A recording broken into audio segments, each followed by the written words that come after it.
I was actually going to do this extempore, but then I saw Group Captain Vijay Kumar's description of what I would be saying. Transcending the mere act of writing to explore the profound influences, experiences, and passions that shape their creative existence. And I thought I might as well write down what I have to say. So I'm going to read this out.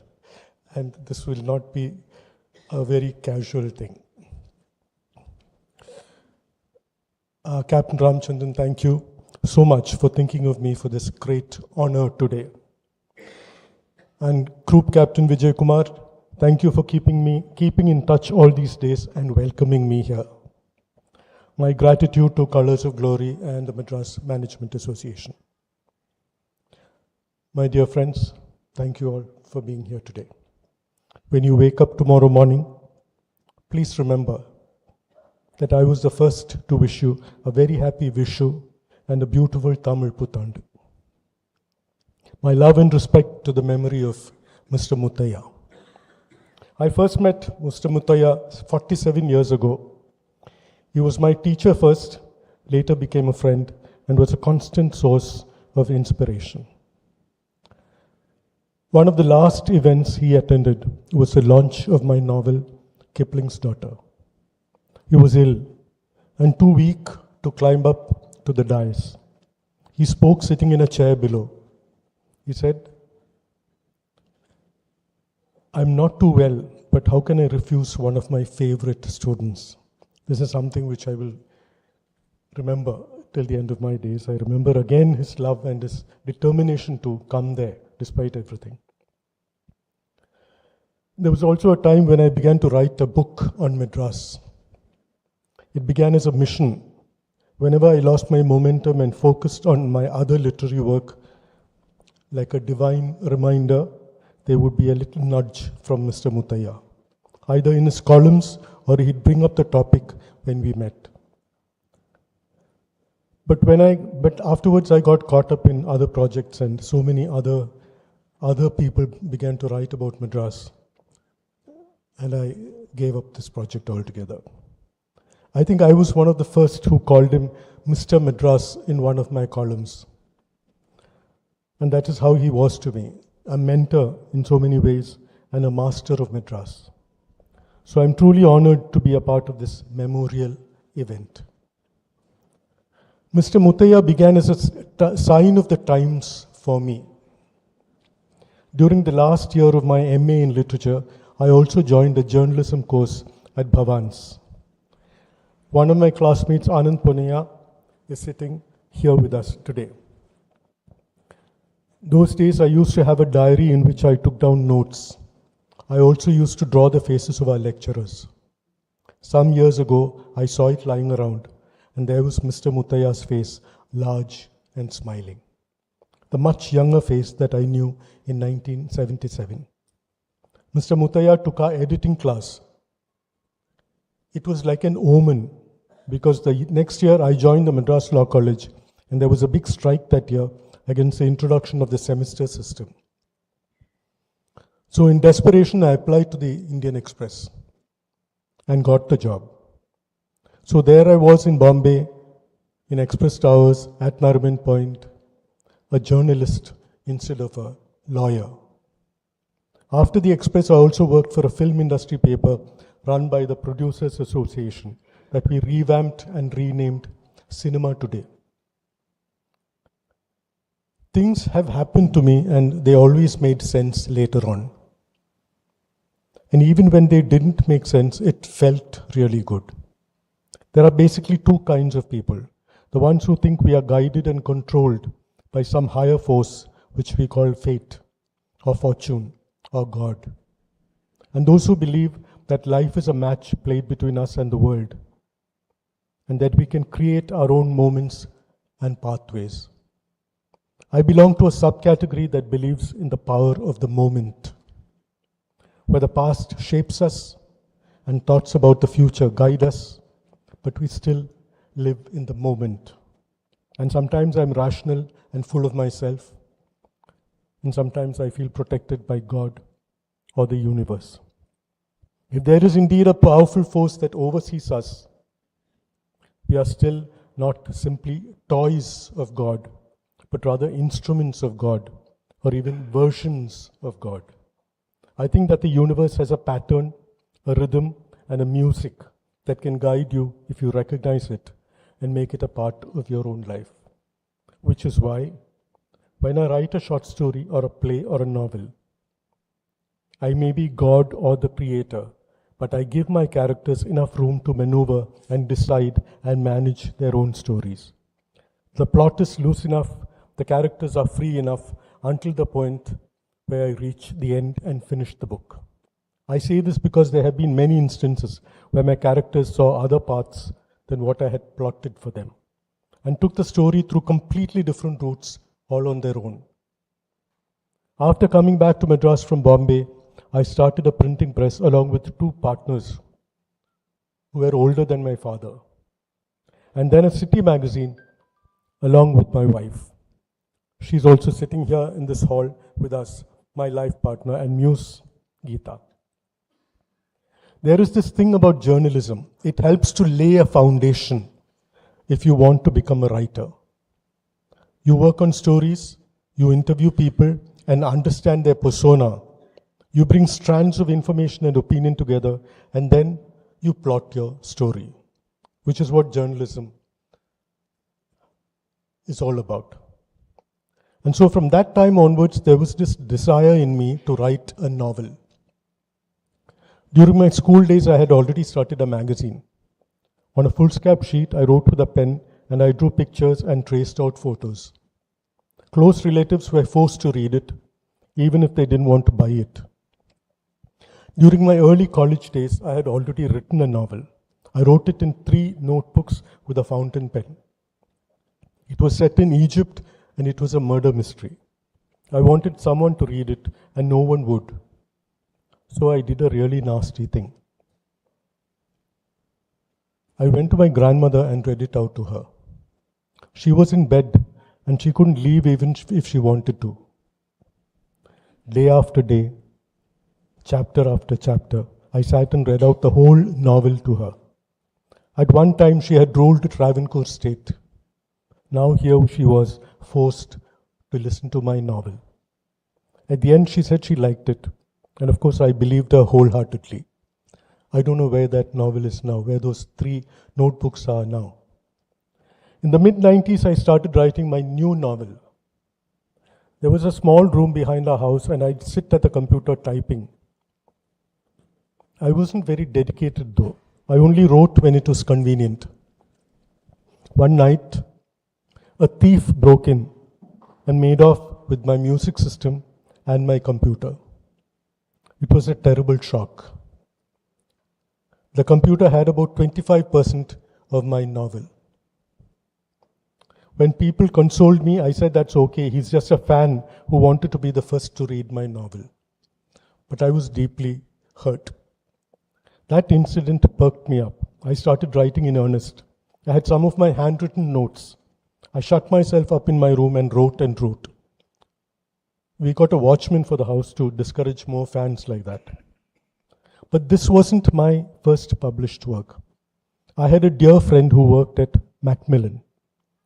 To celebrate the 50th year of independence, they were bringing out small volumes on freedom fighters, and they were meant for children.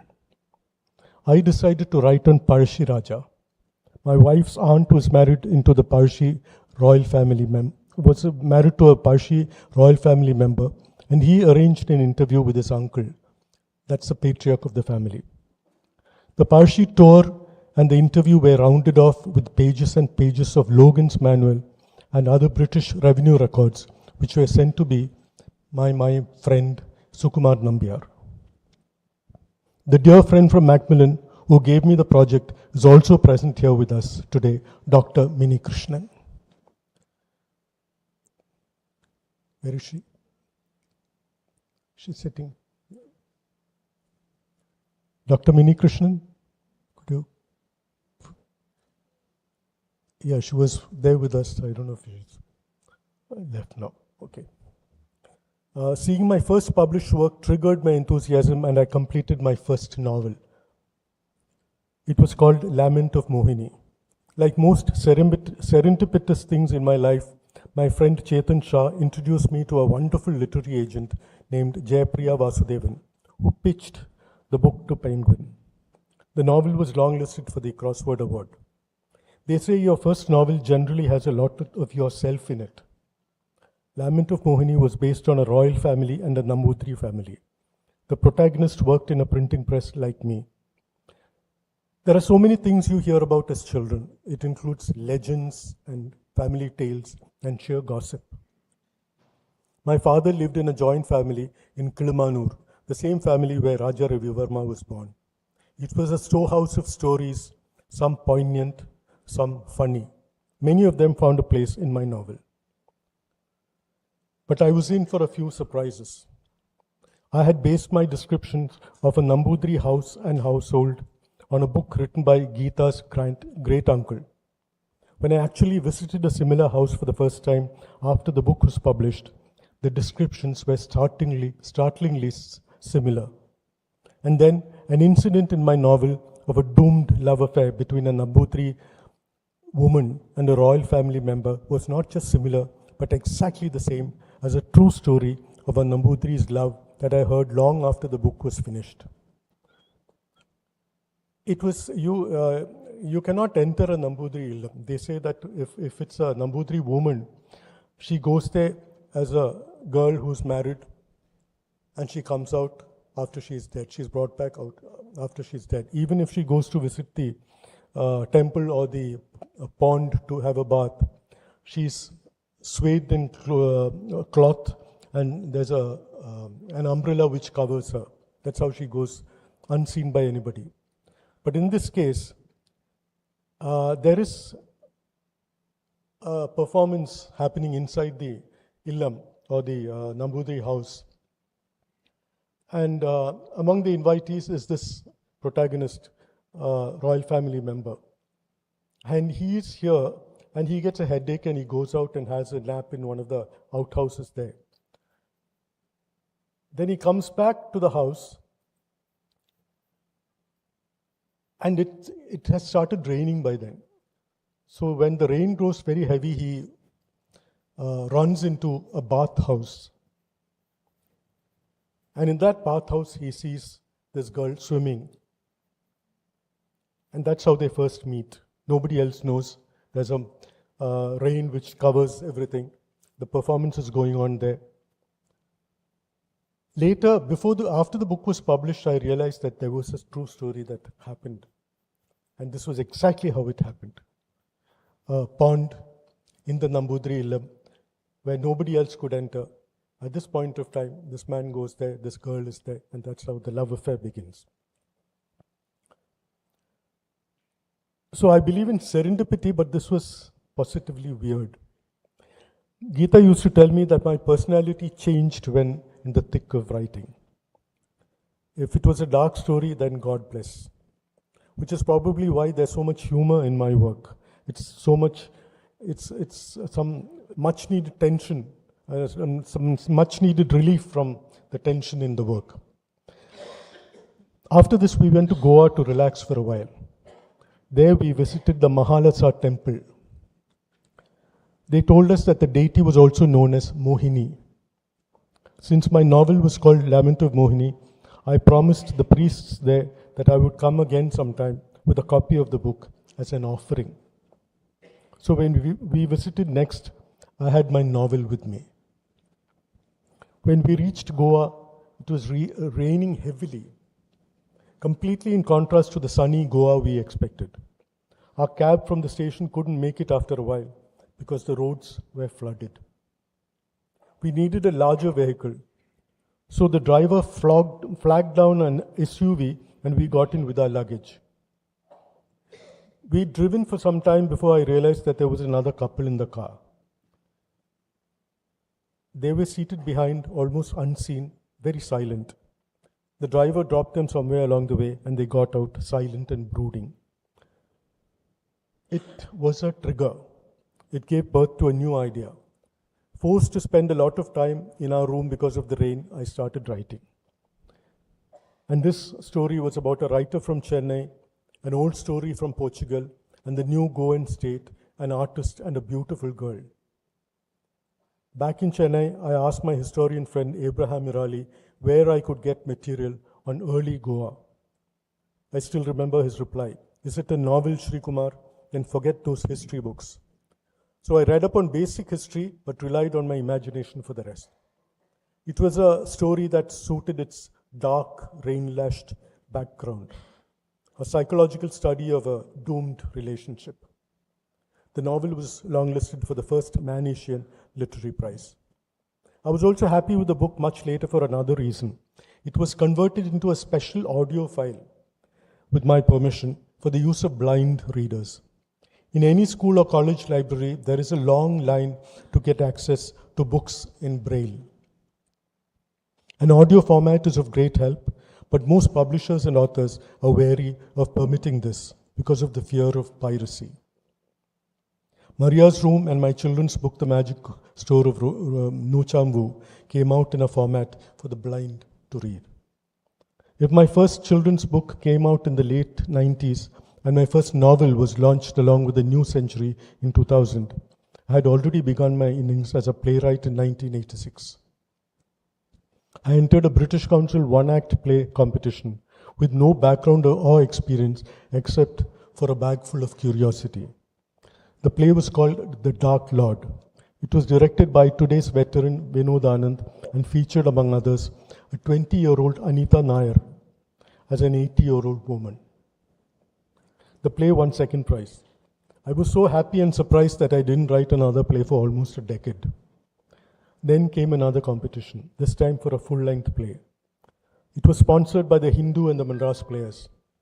I wrote a play based on an earlier short story of mine. It was called Varma, and it won the first prize. Again, it took me 10 years to recover from the shock. When the Madras Players celebrated its 50th year, they asked me for a play. I wrote Platform, which was directed by a dear friend, Yamuna, who is now in Bangalore. It was only in my place that I really began to experiment with form and content. The novel is too big and the story sort of flows, so you can't do much with it except for a broad idea of how to keep it different from the usual. But in a play, you can experiment with it, you can do your own thing with it. In Platform, every alternate scene had the same actors in different roles and stories. When your train stops at a station, you see strangers gathered on a bench or standing together, and some of them look familiar, and you sit in your seat in your train and try to guess their stories. That was the premise of the play. I was also almost unconsciously forming a narrative of power. The power of the patriarch over his family, the power of the rich over the poor, of authority over commoners, of male over female, etc. The Dark Lord began the journey and it continued right through the other plays, Bhov, Rama, Platform, 5 and Caste Party. At the Caste Party of Platform, again, one of the main actors took me aside and said, "It's so wonderful how you were able to pick up from my life."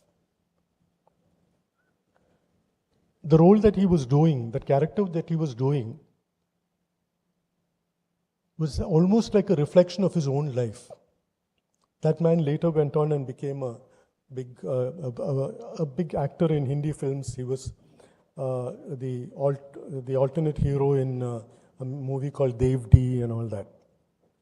So that man took me aside and said, "How did you do this? How did you almost prophesy that my life is like this?"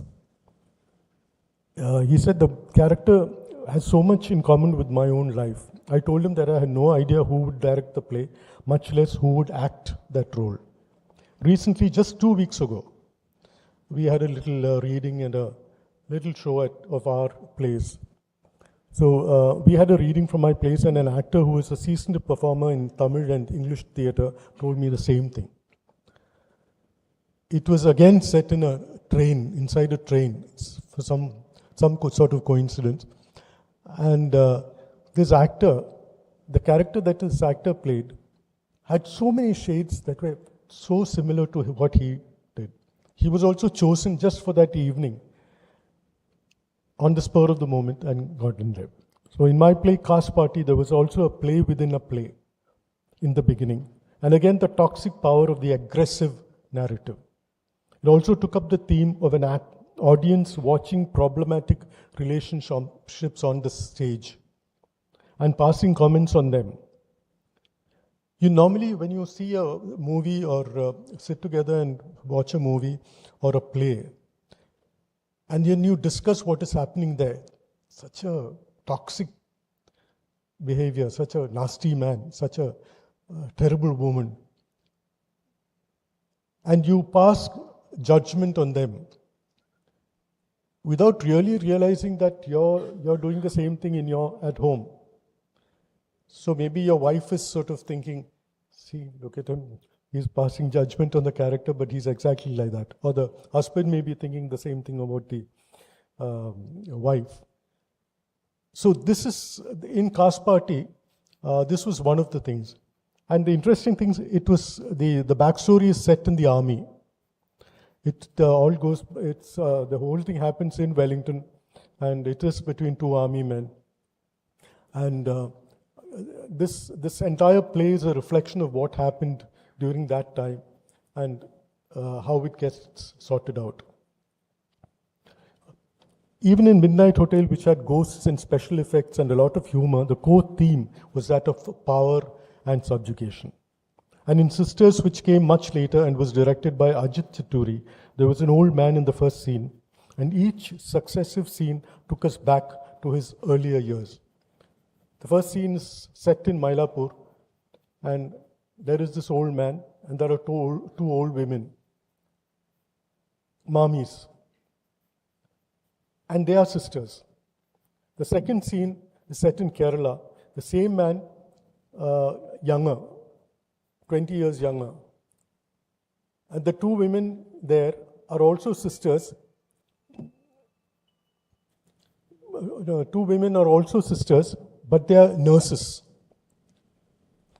And then 20 years earlier, the other thing is set in Goa. The same man, when he was a young man, again two sisters, youngsters, young girls.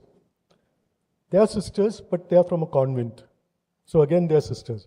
That's how this play goes. So it goes full circle, only thing is in reverse. A word about the short story. I can't say for sure how many have been published because they have all been in anthologies and not in a book of their own. I think the best short stories depend on the reader to complete the experience. That's how it is, like a homeopathy pill. That small little thing which goes there and then it goes into your system and then it works. But it's just a small thing. A short story is short because of its format. But it's like a little pill that gets inside you and reaches into every part of you, sometimes forever. It already contains the muscle and bone, tissue and soul that will develop further when it is nourished by the reader's imagination. The most unusual story I wrote was for a Rupa publication anthology. It was based in Thiruvananthapuram, where I was born, and had a glimpse of the Sri Padmanabha Swami temple and discussed the student politics of that time.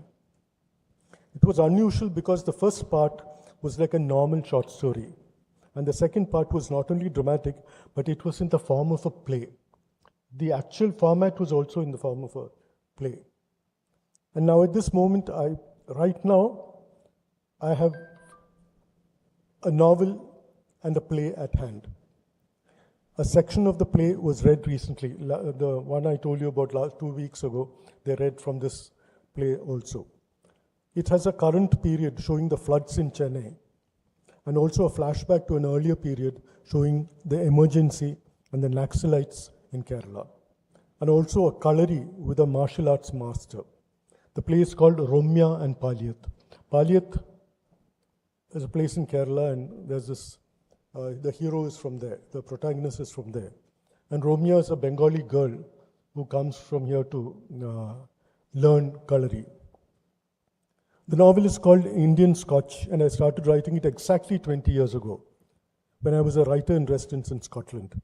And it has flown along like the proverbial river through all my other work, children's books, novels, short stories, poetry, and plays. Every day I think I will reach the end of that novel, and then the next day I go back to it and start again.